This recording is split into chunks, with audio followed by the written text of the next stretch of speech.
Дек си фокусник! Тролчо бич!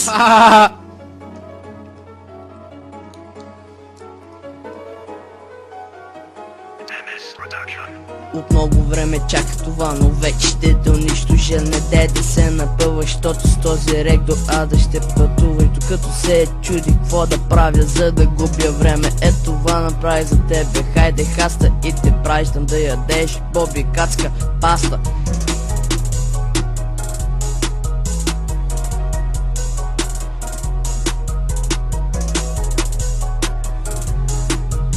Изявяваш ми се като магьосник, ама се оказа пълен способ. Живота е поредица от тъпо отношение и безредица. Чули бе, защото ниски и брадати нетърпими бе. Ще трябва да завиме бе, не дей да се надуваш и на хем си се преструваш.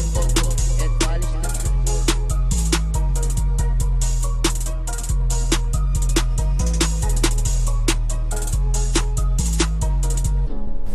Брадат градински трол! Бърсам като на младата войче. На трета буталото изкарвам, асфалто копам, а кана изтребител. След това парче ще ти дам съвет. Остани си вкъщи за година, 2, 3, 5. Рефреш на мислите си, влизам и във втория куплет. Мисля да го раздавам на поета ти. Гледай да не се озовеш върху хлъзгав лед. Ще почерим твоя авторитет. Долен скай портрет, трет.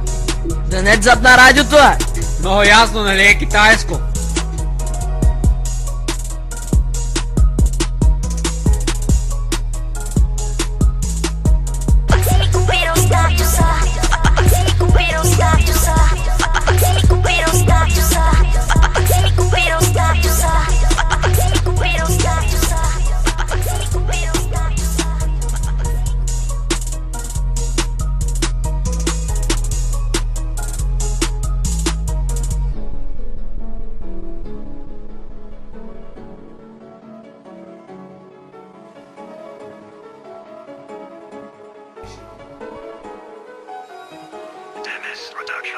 Но истината за теб е, че чакаш да се екранизираш. Но единственото, което правиш е, че се филмираш. Не искам да те провокирам и с думи ще те шахматирам.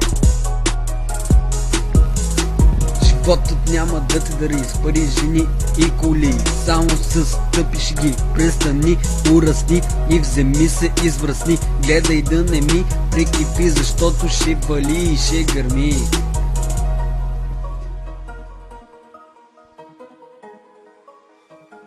Абе, да ти задам един въпрос. Къде е тия снежанки останалите 6 джуджета?